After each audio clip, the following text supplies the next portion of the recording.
tuning in tonight. This is the first of hopefully a number of regular meetings that we'll be having online on Zoom and then sort of streamed by other technological wizardry. It's come a long way from a shiny biscuit tin tied to our backs in Gallipoli. I'm Dave Clarke. I'm a history teacher, a researcher, a writer, and a living historian. We're joined by James Taub and Ruadhán Scrivener-Anderson. James, introduce yourself. What? I can't hear that last bit. So, who are you? What do you do, etc.? Yeah. My name's James Taub. I'm a historian. I focus primarily on the First World War, and my big love within that is the Scottish soldier of the First World War and overall the British soldier, but I really do enjoy focusing on the Scottish battalions because that's where I did my schooling, and I know through these guys. So. Absolutely. Go for it, Mr. Scrivener-Anderson. Yeah, I'm Ruadhán Scrivener-Anderson. I'm an honours student at the University of Dundee and sometime writer about history and living historian of the Scots at War, focusing on Scottish battalions and the role of the junior officer during the war, particularly the Black Watch. Oh, absolutely, absolutely.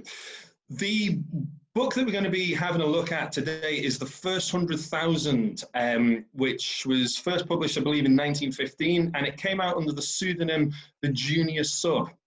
It first appeared in installments in Edinburgh's Blackwoods magazine, and if you're a living historian, that is a great period pack filler. So before we go any further, let's find out who was the Junior Sub. Yeah, so John Hay Beith wrote under the name Ian Hay in he wrote under the name the Junior Sub. Within that, he also called himself Ian Hay in Blackwoods magazine. He was a school teacher. He actually started off as a science teacher and then became an English teacher at the wonderful Fettes College, which Dave doesn't like very much. Not true, not true. Yeah. So in 1914, he almost immediately enlisted in the 10th Argyll and Sutherland Highlanders, and his book is basically the account of the battalions, or his books rather, are the accounts of the battalion's history from the point of view of the junior officer. He is actually a bit outside the norm for a normal officer. He was 38 when he joined up, which is substantially older than the average. Steady. For a second lieutenant. That's true. He was promoted and appointed quite quickly, but basically everything goes in serialized forms. That's an original copy of Blackwoods. Oh, lovely. I really can't see very well, but that's actually from a bit that goes into the sequel later on. But basically, he writes that every month, and it starts off as quite a. Well, basically, he self-censors it, and then it is again censored when he sends it back. When he gets onto the second volume, that is basically written as propaganda to try and get America to join the war effort. And you can see quite substantial differences in the way that he is writing between those. Anything to add? I'll point out that I have an American copy of. Yeah, that's a really nice one. Yeah. So what is this 100,000 business? What's the military context that the book is set in? What is the 100,000? Why did we need 100,000? What's that about? You know, if we've got folk that are joining us here that have, maybe not the in-depth knowledge about the start of the war, just fill us in on that. What is this 100,000 business? So the first 100,000 is the first massive call for volunteers to help grow the British Army after the start of the First World War. Obviously, Britain has an extremely professional, but at the same time, very small army, and it's scattered in garrisons all across the world. One of the first things that the War Office does, headed by Sir Kitchener, is to Field Marshal Kitchener, is to create a basis for new volunteers to join the forces. And they're going to end up doing it in what are called Kitchener armies or new armies, and they'll assign numbers to them. So K1 is the first volunteer group, K2 will be the second call up, K3, so on. And so this initial K1 group, which Beith is a part of when he ends up joining the 10th Battalion of the Argyll and Sutherland Highlanders, is a really typical amalgam of guys coming together, particularly for Scotland. one of the really amazing ideas that Kitchener and the War Office have is, instead of creating brand new regiments, which other countries do to grow their militaries when entering the First World War, they're going to add battalions onto existing regiments. So a British infantry regiment will have its 2 or sometimes even 3 or 4, in some cases, regular battalions, and they'll have a scattering of territorial battalions depending on how many people actually live in their recruiting area. And then they'll have these new or Kitchener Army battalions. And that way, these new soldiers, even though they're not part of a battalion which may be able to call back to a presence at Waterloo, can say, well, I'm in the 10th Argylls, it's a brand new battalion, but my NCOs and my regiment, my NCOs have probably served in the Boer War, some of my officers may have served in the Boer War, and I can still claim, I still wear the cap badge of the Argylls, and I can claim lineage. So these are all these new soldiers, and it's a really interesting time in British history because this is the first time Britain as a country starts this tradition of citizen soldiers. These are men who are signing up just for the war. They're going to do their bit as subjects of King George V and as citizens of Great Britain, and then they're going to go back to their normal lives. So this is a new and very modernizing time in this idea of the relationship to the army, the government, and the average citizen in Britain. Fab stuff. So the book, it sounds daft, for a book about the First World War, there's actually not that much war in it, really, is there? It basically traces the first, the 15-month period between the raising of the battalion and it being pitched into action at the Battle of Loos in September 1915. Now, the book sort of sells itself as a narrative history of that battalion. Does it actually stick closely to the actual events that the 10th Argylls went through?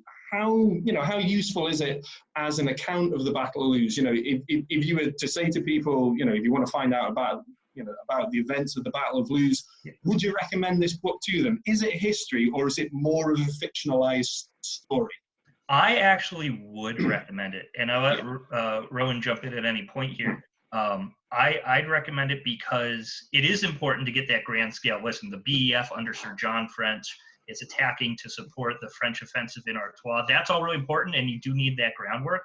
But although the names are fictionalized, which we'll get to, this is a pretty dedicated and realistic experience of what it's like to be a junior officer in the battle. And as all of us on this chat know, and then a lot of people who are watching will know, you're as a soldier, you're not seeing every part of a battle. A soldier in the 10th Argylls who's assaulting the Hohenzollern redoubt and that area around the slag heaps is going to have no idea about what's happening to the 15th Division down in Loos. They might know they're attacking down there.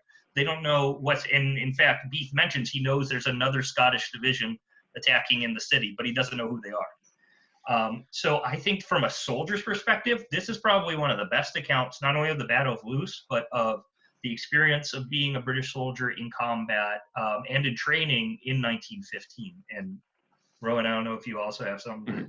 Yeah, well, I mean, for talking about the Battle of Loos, it is definitely, you see that it's from Beith's perspective. Beith was the machine gun officer of the battalion during that battle. And so he was basically right out on the left flank of their advance and wouldn't have actually seen that much. And I think you do get that from it. The book as a whole it does document the actual history of the battalion very closely. And what I did with it was to read the book and the war diary basically alongside each other. And every time there's it's usually easiest to do if somebody dies or is wounded, you then find that in the war diary, you can work out the date that happened and who they actually are. And I've done that for about 10 of the characters. It's possible to trace those, to trace the fictional characters into reality. And it's so surprising how close it is for something that appears to be fiction. At the beginning of the book in the training, we don't have that documentation. And I think a lot of it is he's trying to just get across attitudes of the time, get across what the typical K1 soldier and the K1 officer are like.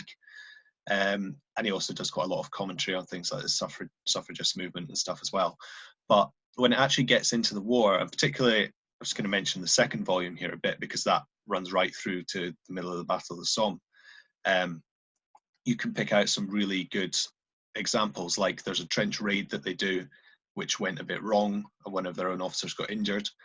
I found where that officer was injured, it happened exactly as he said in the book. We then had the plan for that raid and the report afterwards, and it ran exactly as Beith wrote it. So it's definitely, there's no fiction in it. It's not even overly dramatized, really. It is really good.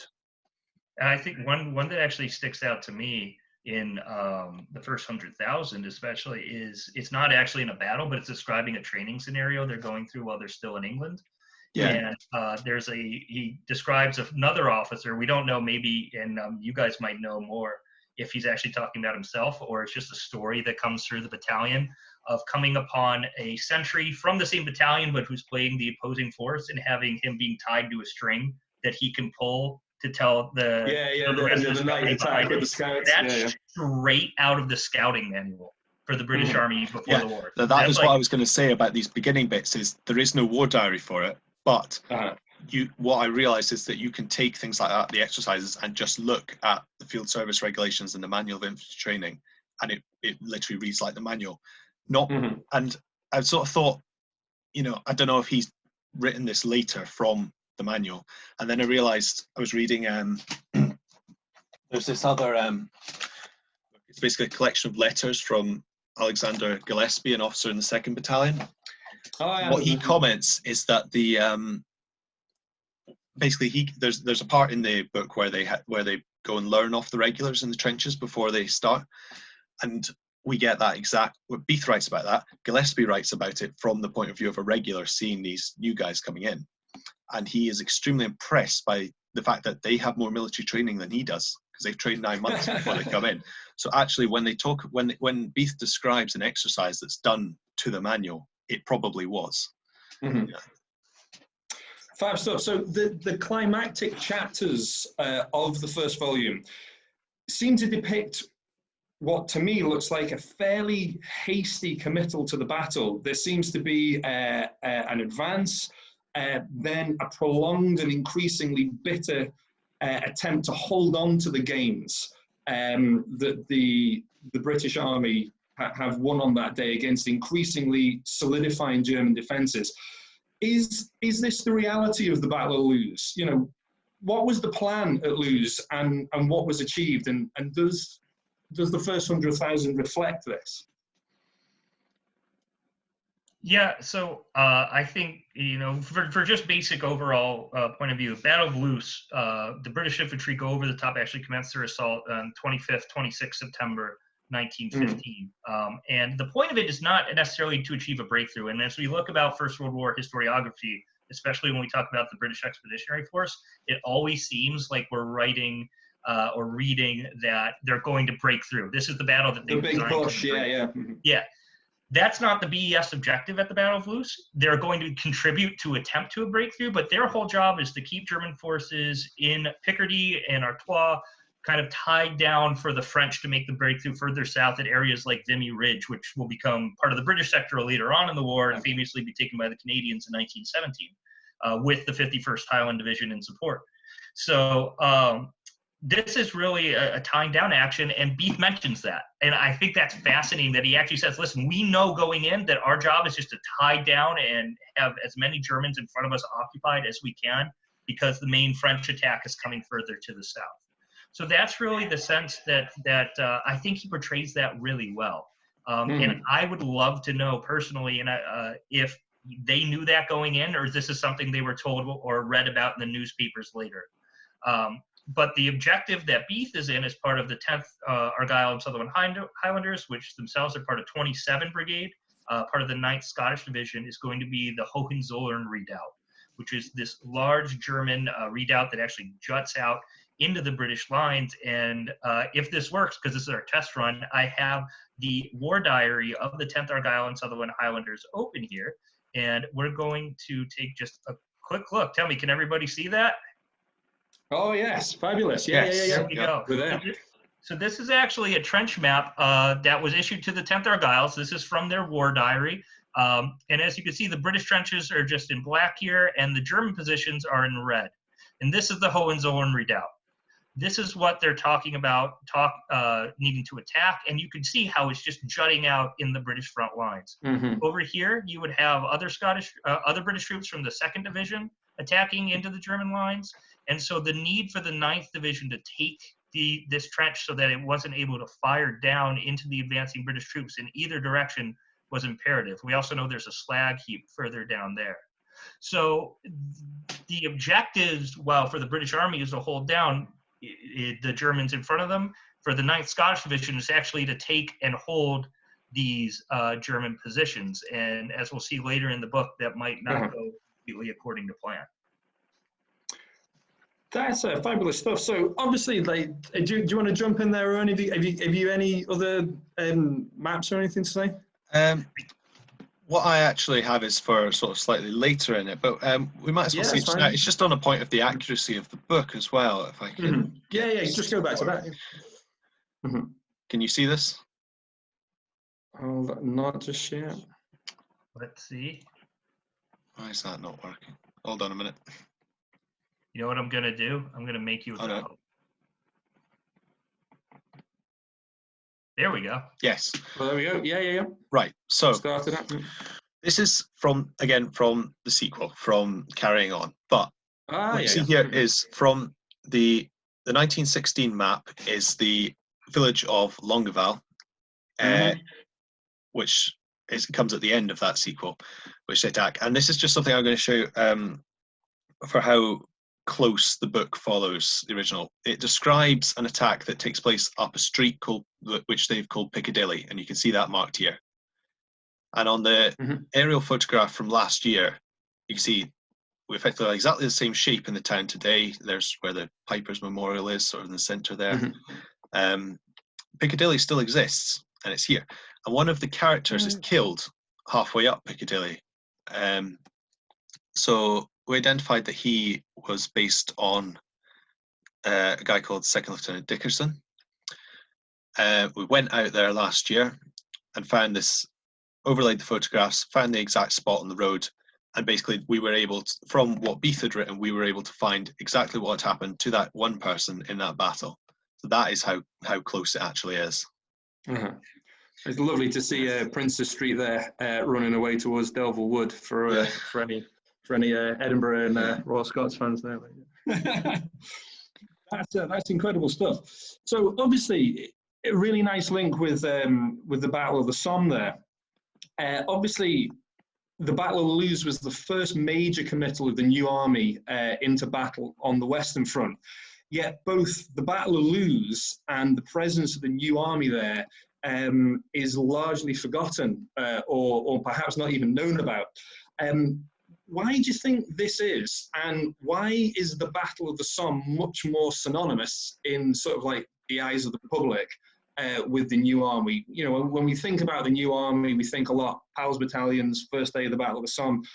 A lot of people don't really know that they were there, you know, the guts of a year beforehand in essentially the first large-scale major British offensive on the Western Front. Why is that? Why does nobody know about this? Yeah, I think we both have things to say about this. So I'll make mine, I think we all do.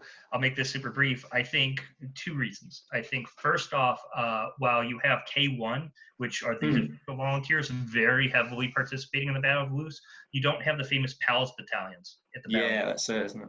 The PALS battalions are going to predominantly not arrive on the Western Front until the spring of 1916 and not see their first major actions until the Battle of the Somme. So I think that's the first part. I think that as an impact culturally, because of that, Britain didn't feel the Battle of Loos as much. The exception being Scotland. Scotland did not have the same level of PALS battalions that other parts of the UK do, although there are obviously City of Edinburgh battalions, there are City of Glasgow battalions. It doesn't have that same level of everybody is from a stockbroking union, you know.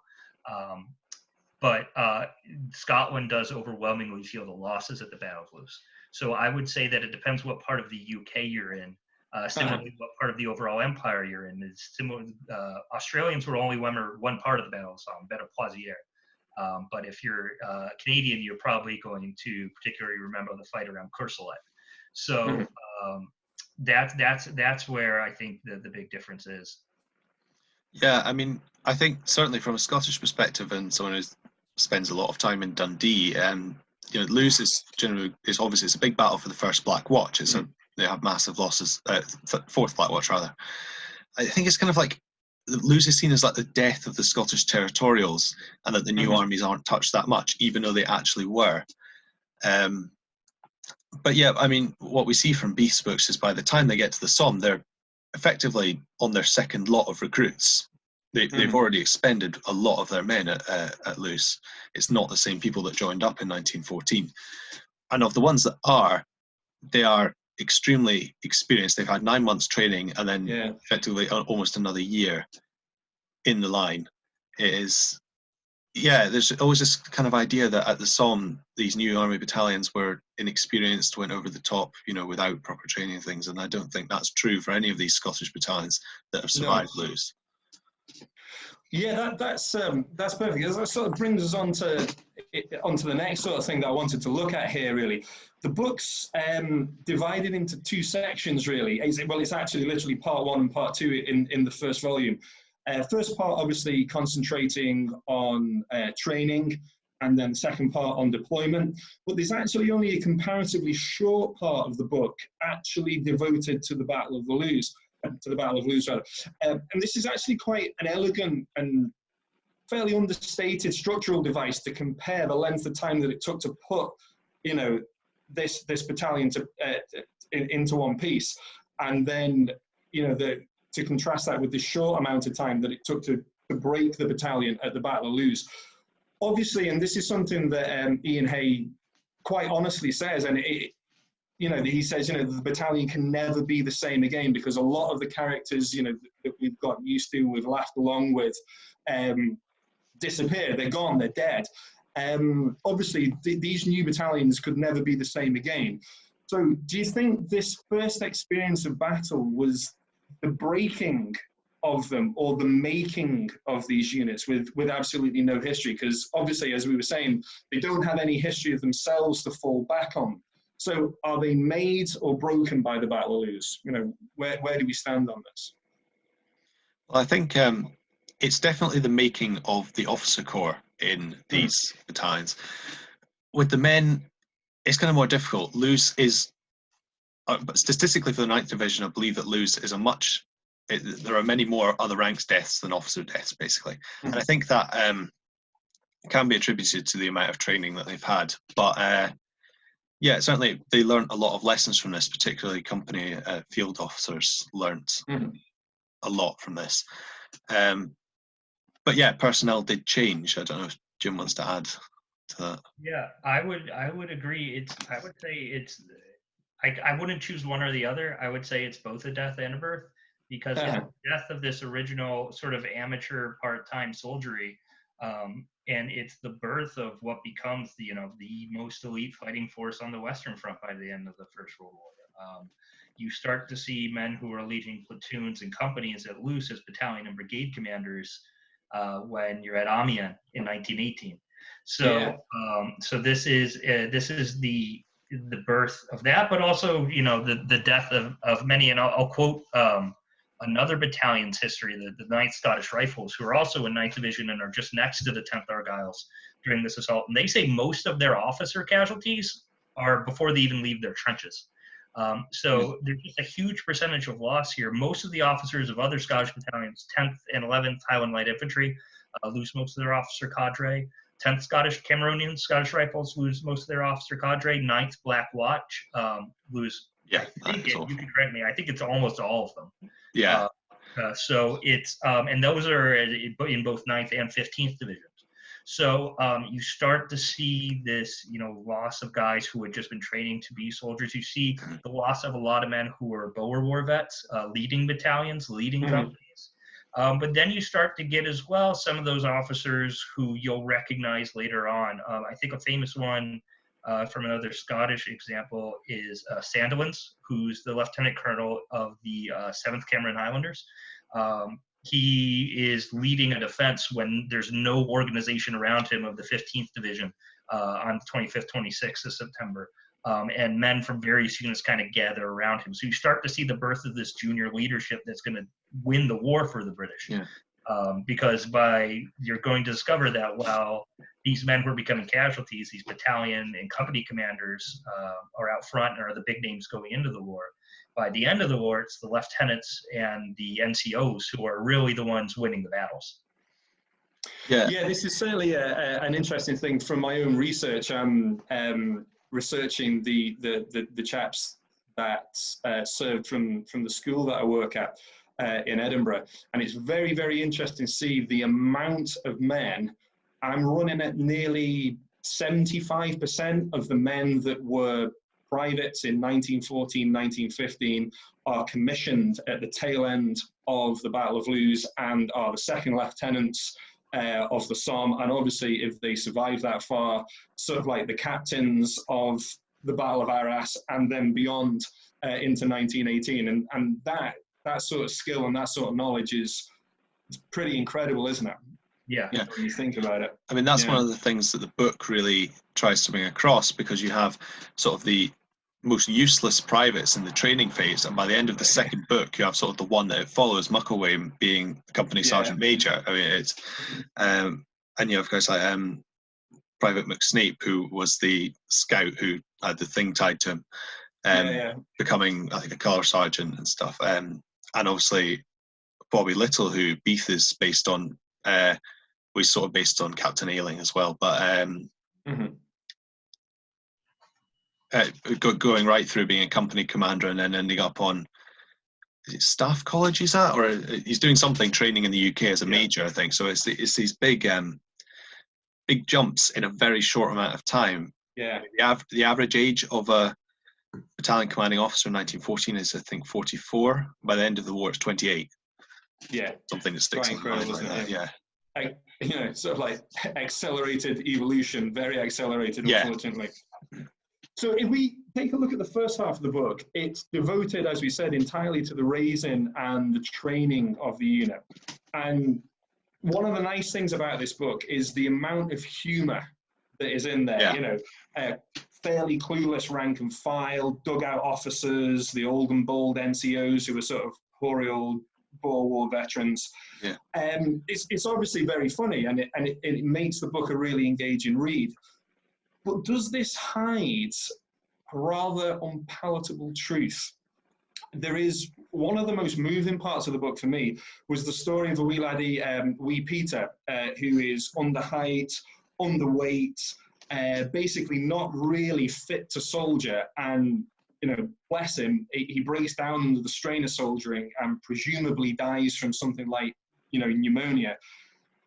There are other references to soldiers with poor eyesight. Some are, you know, really clearly rather rotund. What to make of this? You know, because there is, shall we say, sort of like a lingering association between, you know, the K1 battalions in the rush to enlist so many men and to fill up the numbers and say, hey, we've got a battalion. There is a charge sort of laid against them that they enlisted a lot of men that were not really fit for home service, let alone active service.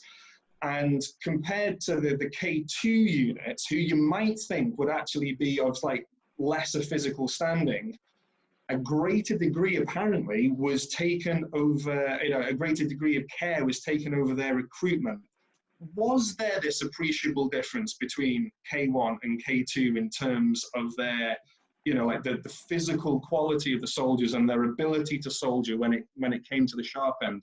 Or had they been sort of weeded out long before they got to France? What do you think? Well, I would say that there's an incredible learning curve, and we talk about it in the actual fighting of the British Army, but also in the recruitment and management of the British Army. There's obviously that initial rush to enlist, and they're not necessarily taking full account of meeting the standards, whether that be height and weight or age or other things. And then we get to K2, K3. They're actually forming specific units for these guys in many cases in the form of the Bantam battalions for shorter men. And you will also see, and you'll read about it in battalion and divisional histories of the K2 battalions, that a lot of guys end up being pulled from their battalions to reinforce K1 battalions who had already been up to strength or had been over strength, but had been weeding so many men out. So the process that they describe in the first 100,000, I think is really interesting because it gives you kind of the insight of how semi-official it was in many ways. Yeah. I think you've also got to consider, though, and it sounds kind of horrible, but the training was hard. There's a particular example this is slightly different because it's officer training, but I think it was Inns of Court OTC, or when it was an officer training battalion during the war, had a route march in winter. It was about -6, I think it was about 25 miles, and 26 officer cadets died in one day in training. So obviously it's not that bad for Kitchener recruits training in 1914, although they are predominantly training over the winter period. But it's just that fact that it is that hard. It is that hard for them. I just think we have to take that into consideration. The training was hard, and I suppose it would have, it sounds brutal, but weeded an awful lot of these guys out before they even got there. The book's full of references, and this is actually one of the most touching things in it for me. When the chips are down and obviously they're facing fairly heavy German counterattacks, it's basically said that the 10th, we're not going. If we do need to move, we will be the last battalion to move back, sort of thing. So there's lots of references to the parent regiment, the Argyll and Sutherland Highlanders.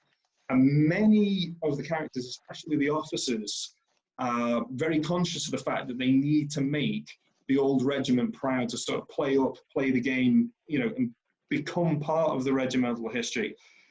Obviously, a lot of these Kitchener battalions styled themselves as new regular army, to associate themselves with the regular battalions and to sort of cock a snook at the territorials who were considered to be like the weekend wonders. To what extent was this feeling of pride actually reciprocated by the regulars? Or, were they actually, would it be possible for a first or second battalion officer to read in the paper and think, oh, wow, the 10th, they've done really well. They're, a chip off the old block. Was there a feeling in what you might call the real regiment, first, second, maybe third, fourth battalions, is the new army part of this regular army, or are they just going to fade away at the end of the war? Was the regular army proud of the new army? Well, that's why I'm so glad we have the letters from Gillespie in the 2nd Battalion, because the 10th were attached to them for about a week for training, actually in a quiet section of the line. It's not quiet, they get bombarded with rifle grenades quite a lot. But and he finds it interesting. He definitely respects them for the amount of training they had. He was a special reservist, so he had less training, particularly because he got put on coastal defence. But he certainly says that he finds it annoying that they are constantly hanging around, being all excited by everything when they first get there. I think he doesn't regard them as part of the regiment. On the other hand, there are guys he has immense respect for. One of the men that he showed round had been at Tel El Kebir with the Black Watch, and was then in the 10th Argylls. I think he was one of the company commanders. I haven't worked out who he was exactly. 2 of the company commanders as well were Indian Army officers who had been home on leave and kind of got press ganged into the regiment. So these people weren't necessarily from the regiment, but certainly from the field officers were very experienced. I think the regulars did have respect for that. The men themselves seem to have been quite accommodating of the new battalions, but I think it did take until after Loos for them to really gain respect for them. And to be accepted into the regimental family like that. I think that I completely agree with that, and it's on a regimental by regimental basis. I think that the Black Watch are going to look very differently, and there's a nice anecdote about the Black Watch, the 9th Battalion, finally getting permission to wear red hackles later in the war, which is the distinguishing mark of the regiment.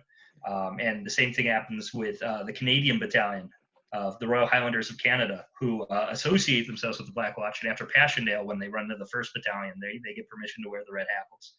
So, I can just interject to that for a second. It's just, I mean, you're absolutely right. It's just that there is a little bit of a kind of argument within the regulars about that. You have later General Wauchop basically said right from the beginning that they should all wear it because they were all Black Watch to uphold the regimental traditions, but I think no one else liked that really. But there are people in it who just wanted them to be Black Watch right from the start. Yeah, I think you're absolutely right. And you follow it. If you couldn't tell, the three of us each have different regiments that we focus on. I particularly focus on the Cameronians, the Scottish Rifles.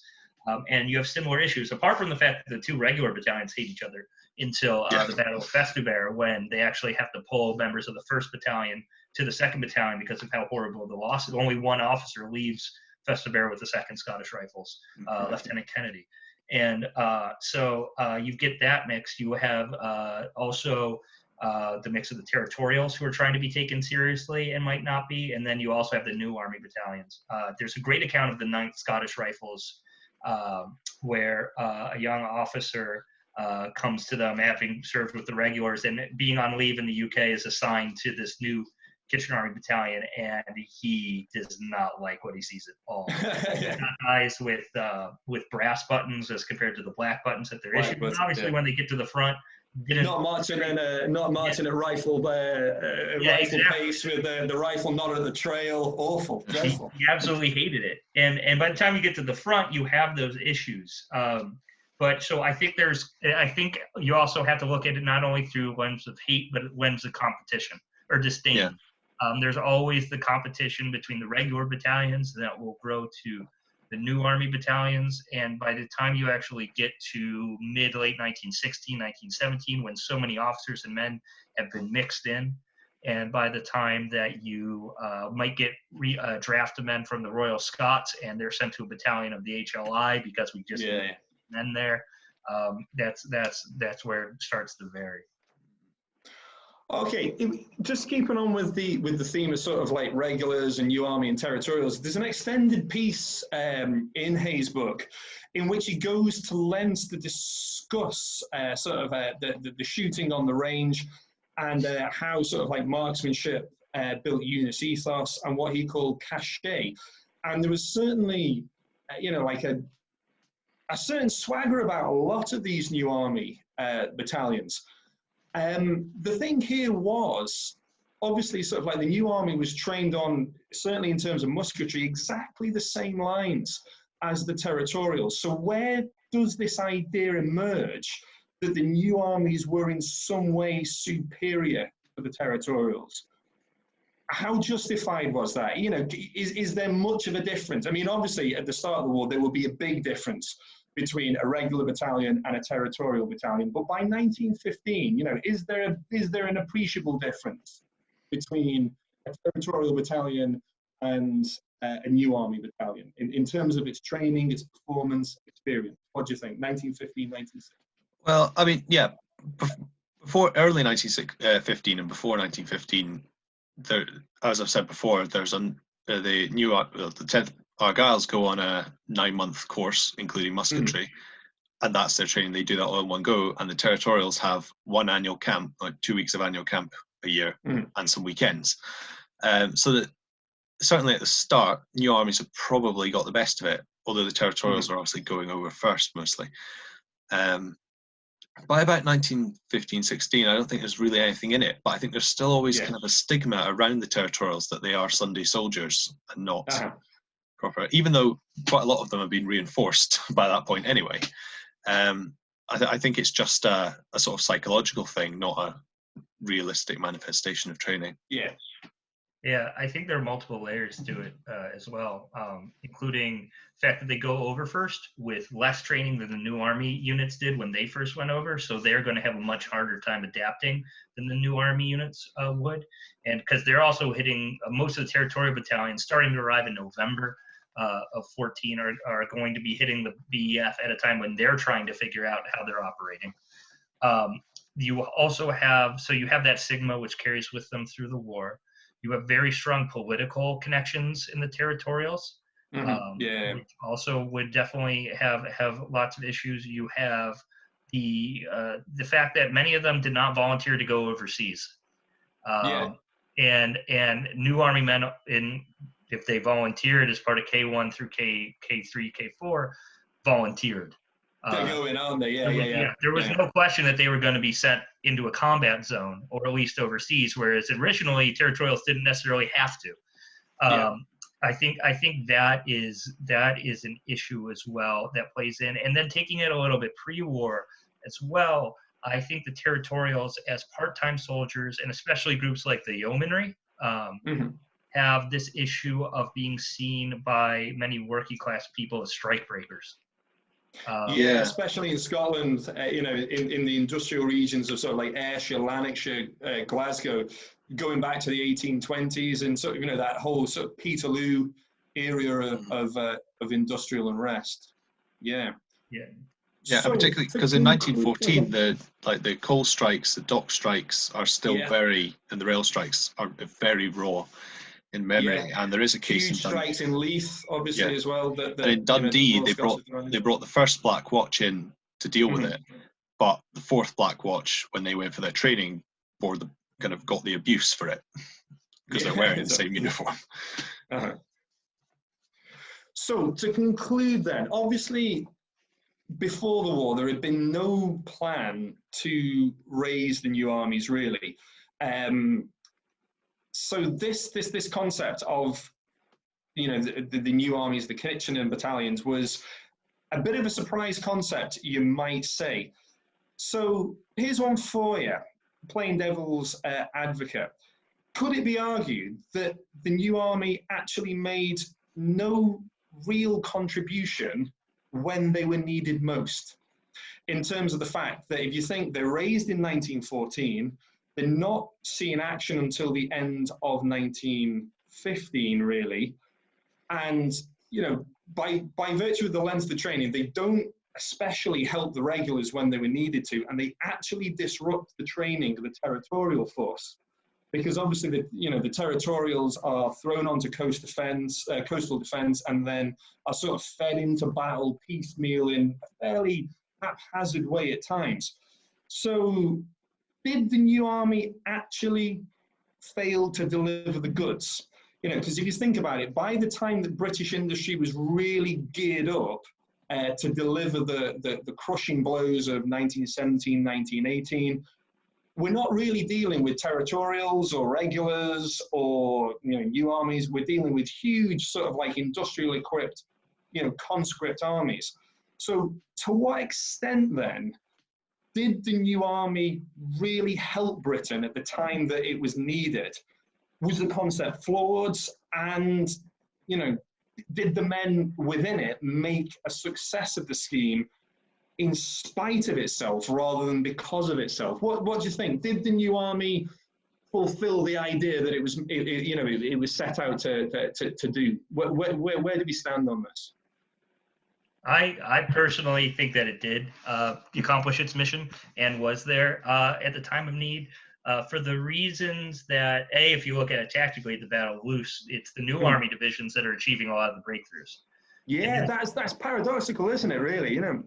And I think that as well, you have to look at the British Army in the summer and fall of 1915 and say, really, how many men are veterans?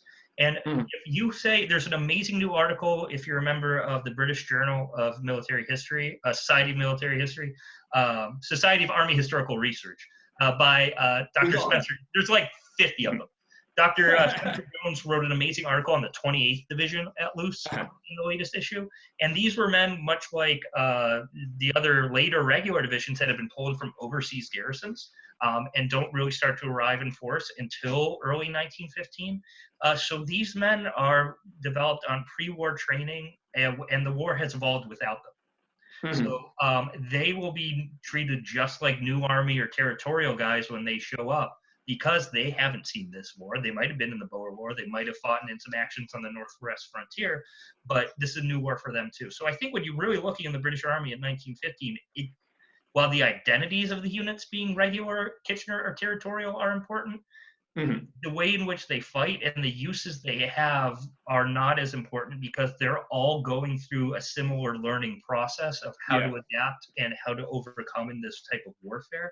So in many cases, because the regulars and the territorials to a lesser extent haven't had bloody noses like the regulars had at Ypres or on the Marne or New Chapelle, they might be a little bit more enthusiastic in their actions. So I would say that at a time when Britain needed bodies and needed formations at the front, they absolutely did their jobs. They got there just in time, Yeah. Good. I would just add to what Jim said.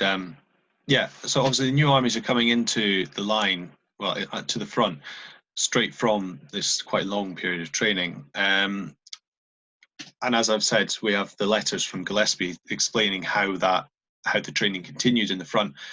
What he also says is that basically they had to be holding the line and learning all the new stuff, like bombing is kind of the big thing, whereas Beith was able to go off on the machine gun officer's course and come back, and then as part of his training, and then when they got to the front, basically learn all the bombing stuff, go to the bombing school, and then move to the front line.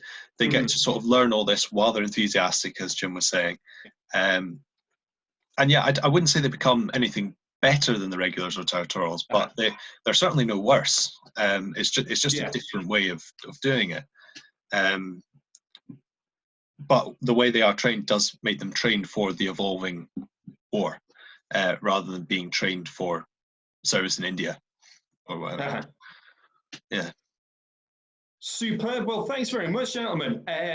To the world of territorials is where we're going next week. We're going to be reviewing and talking through Major Albert Muir's with the incomparable 29th Division, which is the experiences of a territorial officer in the 5th Royal Scots in Gallipoli. He was there for just 42 days on the peninsula, and those 42 days were quite enough for anybody.